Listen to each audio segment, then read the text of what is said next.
இன்றைக்கான எபிசோடில் சிவா, மகா, அப்புறம் மாமா, இசக்கி, தங்கச்சி எல்லாரையும் பயங்கரமாக சத்தம் போடுறாருங்க. நீங்கள் எல்லாம் அன்னபூரணி பெரியம்மாவுக்கு இவ்வளோ பெரிய துரோகத்தை பண்ணியிருக்கீங்க அப்படின்னு தெரிஞ்ச பெரியம்மா உங்களெல்லாம் மன்னிக்கவே மாட்டாங்க. அப்பாவுக்கு தெரிஞ்சால் என்ன ஆகும் தெரியுமாம்மா? ஏமா அப்படிலாம் பண்ணீங்க அப்படின்னு கேட்க, நம்மளோட மகா யாருக்கிட்டேயும் இதை சொல்லிடாதப்பா அப்படின்னு மன்னிப்பு கேட்குறாங்க. இசக்கி ஒரு பக்கம் எல்லா தப்பும் என் மேலே தான், அக்காவுக்கு எதுவும் தெரியாது, அன்னபூர்ணி அக்கா கிட்ட சொல்லிடாத சிவா அப்படிங்கிறாரு.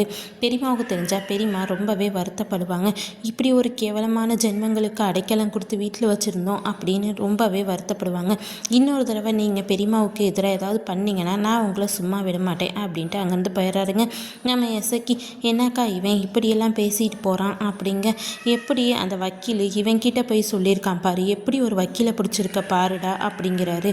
ஆமாக்கா, நம்ம யாருக்கு தெரியக்கூடாதுன்னு நினச்சோமோ அவங்கக்கிட்டேயே போய் சொல்லியிருக்கான் பாரு அப்படின்னு எசக்கி ஒரு பக்கம் கோவப்படுறாருங்க. நீ கவலைப்படாதக்கா, இதெல்லாம் நான் பார்த்துக்கிறேங்கிறாரு. எசக்கி இன்னொரு பக்கம் சம்பத்தை அடிக்கிறதுக்காக ஆல்ரெடி பண்ணுறாருங்க. அவரோட ஃப்ரெண்டுங்கள்ட்ட நிறைய பேர்த்த வர சொல்லி இந்த மாதிரி நீங்கள் சம்பத்தை அடிக்கணும், இதனால் உங்களுக்கு எந்த பிரச்சனையும் வராது, துணிஞ்சு தைரியமாக செய்யுங்க, ஆறுமுகம் ஏற்கனவே சம்பத்தை பார்த்து நான் உன்னை கொல்லாமல் விட மாட்டேன் அப்படின்னு மிரட்டிட்டு போயிருக்கான்.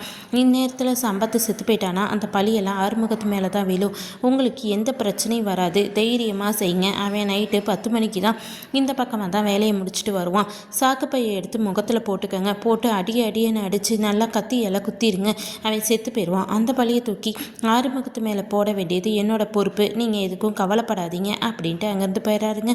இன்னொரு பக்கம் சிவா ரோட்டில் வந்துக்கிட்டு இருக்காரு. நம்ம சிந்துவை பார்க்குறாருங்க. சிந்து எங்கே போகிற நீ அப்படின்னு கேட்குறாரு. நான் பொன்னியம்மன் கோயிலுக்கு போகிறேன் டாக்டரே அப்படிங்கிறாங்க. சரி வா வந்து காரில் ஏறிக்க அப்படிங்கிறாரு. நம்மளோட சிந்து கடந்ததெல்லாம் நினச்சி பார்த்து அவங்க டானிக்குன்னு நினச்சி வெஸ்தா அப்படின்னு நினச்சி டானிக்கை தட்டி விட்டதெல்லாம் நினச்சி பார்த்து சிரிக்கிறாங்கங்க. ஏன் சிரிக்கிற சிந்து அப்படின்னு கேட்க, இல்லை டாக்டரே, நான் டானிக் குடித்ததை விஷம்னு நினச்சி தட்டி விட்டியே, அதை தான் நினச்சி சிரிக்கிறேன் அப்படிங்கிறாங்க. டாக்டரே, இப்போ எல்லாம் உன்கிட்ட நிறைய மாற்றம் தெரியுது, எங்கே நீ மாற மாட்டியோ அப்படின்னு நான் நினச்சேன், ஆனால் நீ மாறிடுவனே எனக்கு நம்பிக்கை வந்துடுச்சு டாக்டரே அப்படிங்கிறாங்க. எனக்கே இப்போ தான் எதுவுமே நிரந்தரம் இல்லாதது அப்படின்னு தோணுது சிந்து. சரி, நீ பொன்னியம்மன் கோயிலுக்கு போகணுன்னு தானே சொன்னேன், பொன்னியம்மன் கோயில் வந்துருச்சு பாரு பக்கத்தில், இறங்கிக்க அப்படிங்கிறாங்க. நம்ம சிந்துவும் சரி டாக்டரே, நான் போய் சாமி கும்பிட்டு வரேன், நீ போ அப்படின்னு சொல்லிட்டு இறங்கி போயிடுறாங்கங்க. நம்ம சிந்து போகும்பொழுது சிவா பார்த்துக்கிட்டே இருக்காருங்க. அந்நேரம் பார்த்து அந்த லாயரும் கோயிலுக்கு வராரு. இவன் அரவிந்துக்காக வாதாடின லாயராச்சே, இவன் எதுக்காக இங்கே போகிறான் அப்படின்னு அந்த லாயர் பின்னாடி சிவாவும் பின்தொடர்ந்து போகிறாருங்க. போய் ஒளிஞ்சு இருந்து பார்க்குறாரு. அந்த லாயர் நேராக நம்மளோட ஸ்னேகா கிட்ட போய் பேசிக்கிட்டு இருக்காருங்க. இதை பார்க்குற சிவா பயங்கரமாக கோவமாகறாரு. ஸ்னேகா ஒரு பக்கம், அந்த அரவிந்தை கண்டிப்பாக வெளியே எடுத்துருங்க, அவனை வச்சு தான் நம்ம நிறைய காரியம் சாதிக்க வேண்டியது இருக்குது, நான் எவ்வளோ பணம் வேணாலும் தரேன் அப்படின்னு பேசிக்கிட்டு இருக்காங்க. லாயர், அவன் ஏற்கனவே நிறைய பொண்ணுங்க வாழ்க்கையை கெடுத்தவேம்மா, எது வேணாலும் செய்வான், நீங்கள் பயப்படாதீங்க அப்படின்னு சொல்கிறாரு. சரி, இந்த பணத்தை வச்சுக்கோங்கன்னு நம்மளோட ஸ்னேகாவும் பணத்தை எடுத்து கொடுக்குறாங்கங்க.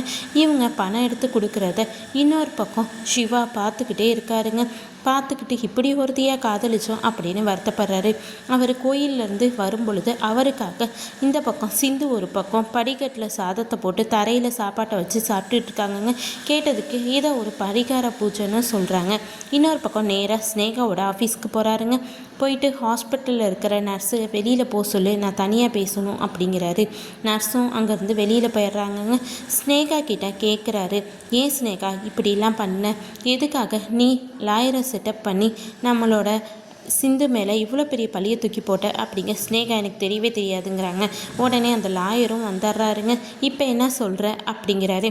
இன்னொரு பக்கம் அந்த லாயரை போட்டு நம்மளோட சிவா அடியேன்னு அடிச்சிருப்பாரு அட்டுக்குங்க. மூஞ்செல்லாம் காயத்தோடையே அந்த லாயர் வராரு.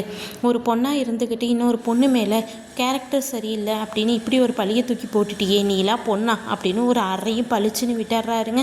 நம்ம ஸ்னேகா அறையும் வாங்கிக்கிட்டு, எனக்கு இதில் எந்த தப்பு இருக்க மாதிரி தெரியல, என்னோட வாழ்க்கையை அவ கெடுத்தா, அதனால தான் நான் இப்படி பண்ணேன், இதில் பெருசாக எந்த தப்பு இருக்க மாதிரி தெரியலங்கிறாங்க. நீ உனக்கு மனசாட்சியே வித்துட்ட, உன்கிட்ட பேசி எந்த பிரயோஜனம் இல்லை, இன்னொரு தடவை நீ சிந்து விஷயத்தில் இப்படி நடந்துக்கிட்டீங்கன்னா நான் மனுஷனாகவே இருக்க மாட்டேன், இதுவே உனக்கு முதலும் கடைசியுமா இருக்கணும் அப்படின்னு வான் பண்ணுறாரு.